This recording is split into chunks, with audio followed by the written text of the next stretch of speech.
आज हम बात करने वाले हैं मालदीव की सहायता की। यानी कि मालदीव जो देश है उसने भारत की कंपनियों से सहायता मांगी है। किस चीज़ के लिए? उनका जो उत्तरी द्वीप है, उत्तरी द्वीप में स्थित है हनीमादू हवाई अड्डा। मालदीव का जो हनीमादू हवाई अड्डा है उसके संचालन के लिए सहायता मांगी है मालदीव ने भारत से।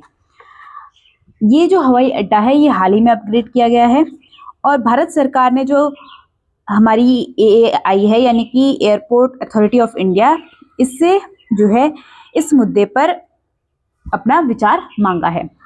अब मालदीव ने हमसे मदद मांगी है कि आप हमारा जो हवाई अड्डा है उसके संचालन में हमारी मदद करें। भारतीय कंपनियों से मदद मांगी है।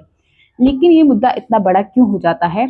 ये मुद्दा इतना बड़ा इसलिए हो जाता है क्योंकि पहले भी एक बार हुआ था 2012 में, बल्कि बात ये 2010 की है।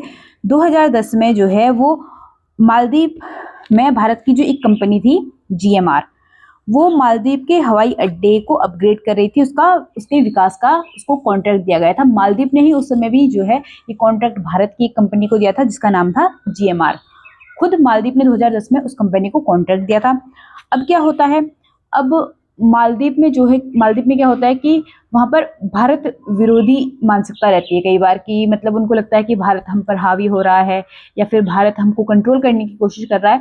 तो उनके जो आंतरिक विवाद है, उनकी जो राजनीतिक चीज़ें हैं, उनकी वजह से मतलब वहाँ पे कुछ ऐसी चीज़ें हो गई कि मालदीव सरकार ने इसको कैंसिल कर दिया। यानी कि 2010 में खुद मालदीव ने ही भारत की जीएमआर कंपनी को कॉन्ट्रैक्ट दिया। उसके बाद कुछ साल, मतलब 2 साल लगभग काम करने के बाद जो है वो 2012 में जो है वो जीएमआर कंपनी को जो दिया था अपग्रेड और विकास का कॉन्ट्रैक्ट, उसको रद्द कर दिया मालदीव सरकार ने। साथ में सिर्फ रद्द नहीं किया, साथ में जो है वो कंपनी के पूरे स्टाफ को मालदीव से निष्कासित भी कर दिया। यानी कि उस कंपनी में जो भी स्टाफ था उसको मालदीव से निष्कासित कर दिया गया।